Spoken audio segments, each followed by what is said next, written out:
So there you have it, XRP community.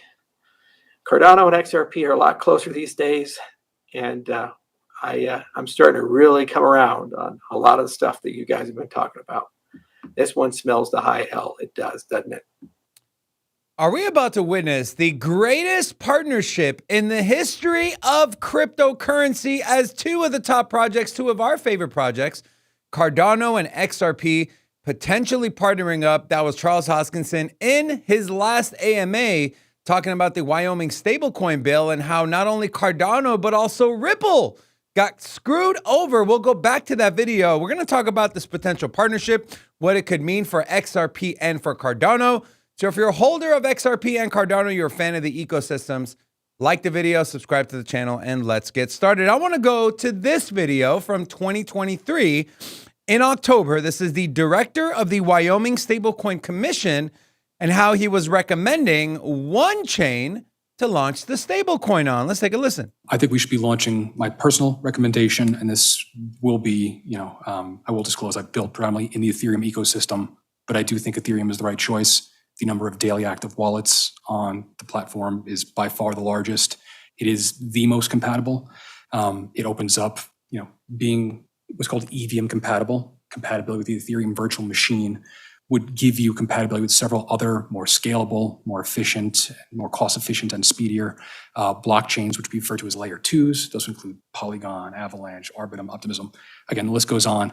And then there are other blockchains, some like Cardano, like Tezos, which are all pursuing Ethereum compatibility as well. So everything, although there are merits to those other systems, everything is going in one direction, in my perspective. So he wasn't lying with what he said. Ethereum has the most users. It has the most liquidity. The EVM chain is the most popular, right? Everyone wants to be EVM compatible. So he's not wrong. The problem lies in what Wyoming did. And Charles explains that in the video. So with that being said, let's go back to this video of Charles Hoskinson. And he discusses everything from what Cardano did, how Ripple was affected, why wasn't Ripple looked at. We'll listen to this in bits and pieces. I'll intermediately stop it and I'll kind of give my thoughts and takes on it. So let's jump in. This is, again, Charles Hoskinson from Cardano. Its procurement process for the Wyoming stable token, WYST, is expected to launch in 2025 as the first fiat-backed and fully reserved stable token issued by a public entity in the United States. The commission intends to engage qualified third-party vendors to facilitate the development, deployment, and management of WYST and the underlying reserves. And it says we're going to have a request for qualification for those vendors. But here are the blockchain networks. The following the efforts of our blockchain selection working group in a very opaque way, may I add. The following networks are determined to be in scope for the initial deployment of the Wyoming stablecoin. Solana, Avalanche, okay.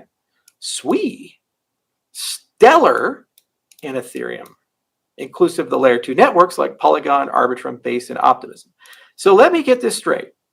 Apparently, Stellar can do stuff that Ripple can't do, according to the scoring criteria. So Ripple just announced the launch of RRLUSD, and the last time I checked, when we look at market cap here, look at XRP, an $84 billion ecosystem with almost $12 billion in trading, and it has all these amazing payment and settlement capabilities, including that free Cs for assets issued in the XRP ledger. Cardano was also excluded. It's $34 billion market cap, $3.2 billion in turnaround. But Stellar, a variant of the protocol, was selected. Signed, Anthony Apollo, the executive. Now, to kind of clarify my views on this, I believe Stellar should have been considered. That's what Stellar is known for. But I agree with Charles here. Why was Ripple not included? They launched their own damn stablecoin. No other network there has launched their own stablecoin outside of Ripple. So when you talk about, do they know how to do this? Do they have the infrastructure? Do they have everything they need? You literally have a company that already is doing it and is just waiting on regulatory approval, right? They've already started in the testnet. It's working. It's working right now. It just hasn't been deployed yet. And so for that to be excluded in this Wyoming, we're trying to find out who can do it the best. It's so unfair. And in the video, Charles continues, and he's going to highlight, well, Sure, you might be asking, okay, well, this is what they're doing, right? So they can choose whoever they want. Sure. But he identifies an issue with that thinking. Let's get back to the video. Director, former Consensus employee who also worked in the Polygon ecosystem. It's almost as if Consensus doesn't get along so well with Ripple, isn't it? But there you have it, folks. These guys right here, there was some scoring criteria. This blockchain select working group unilaterally scored. There was no public process or determination. Really quick, if you're not familiar with Consensus, very deep ties to Ethereum. They're the creators of the MetaMask wallet. And so the guy who ran Consensus is the one who was picking the blockchains. And that is kind of what Charles is pointing out. Interesting that you have ETH and its layer 2s. And he goes on to mention the Circle coins, right? The USDC coins, and how they got a fair shake. But others outside of that ecosystem, outside of Ethereum, like Cardano, like Ripple, like Aptos, didn't even get a look, which is a little criminal if you ask me. Termination. Typically, what you do when you do these things is that you publish with a period of time what you want, your functional product requirements, so what it has to do, and your non-functional, how it has to perform. Okay. Then you say anybody who wants to qualify for an ecosystem, build a proof of concept and demonstrate that the proof of concept satisfies that. So I'm really curious how Stellar has apparently more capabilities than Ripple. And in what way in these two ecosystems for the purpose of launching a stablecoin? Ripple just launched one. It seems to satisfy all those requirements, but they were excluded. An $84 billion ecosystem that's been around even longer than Cardano, as was Cardano. Algorand was also excluded. Tezos was also excluded. Aptos was also excluded. Dozens and dozens and dozens of viable, interesting ecosystems were excluded, not even given a chance to try to build a proof of concept to demonstrate that they were capable of that. The former Consensus employee, executive director, made that decision. So there you have it, XRP community. Cardano and XRP are a lot closer these days, and I'm starting to really come around on a lot of the stuff that you guys have been talking about. This one smells the high hell. It does, doesn't it? So as I mentioned in the prior video, we'll get it sorted and cleaned up, but it's kind of a shame because we all need counterbalances to Circle and Tether, and it seems like this is just an extension of that beautiful Circle ecosystem that's coming out. One of the commissioners used to work for Circle. I believe she was the general counsel. Sui just announced Circle support. In fact, I think all those chains that were announced were all Circle chains. Every single one of them. Interesting how that happens. Interesting indeed. You know what I feel like? I feel like what's happening is, you had during World War II, the axis of evil and the good guys are kind of fighting each other. You have this subset of people that are fighting as this subset. I think that's kind of maybe what we're seeing. We're seeing the, as Charles dubs it, well, he doesn't dub it, but kind of alludes to the axis of evil, the Circle chains, right? The Ethereums, the Suis, whatever you want to call it. And then you have the non-ones, right? You have the ones that aren't getting the love, like Cardano, like Tezos, like Ripple, like maybe Avalanche, all the other ones you mentioned.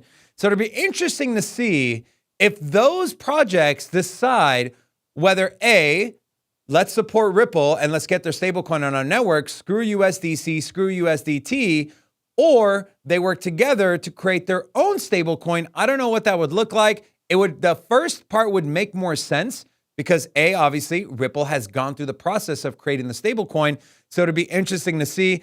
I'm not going to play the remainder of the video, but he does talk about this was funded using public money. Okay, it wasn't private money that was used to decide who was going to get the stablecoin. It was public funds. And so with that being said, Charles has said, look, we're going to file a class action lawsuit. I'm assuming, this is me just speculating, I'm assuming you're going to get people like Ripple in there. You're going to get people like Tezos in there. All the ones he mentioned that kind of didn't get a fair shake, didn't even get the chance to present a proof of concept. I believe all those are going to team up for that class action lawsuit. So interesting to see how things unfold.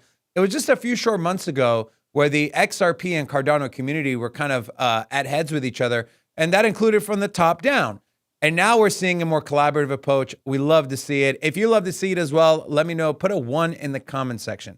Now, I mentioned a partnership outside of stablecoins. What else could Ripple and Cardano potentially be working with? Let's talk about this from Bitcoinist.com. If you remember, Charles Hoskinson and Ripple CTO David Schwartz had a conversation. What did they talk about? Let's discuss it. So this article titled again, and I lost it. Where did it go? Here we go.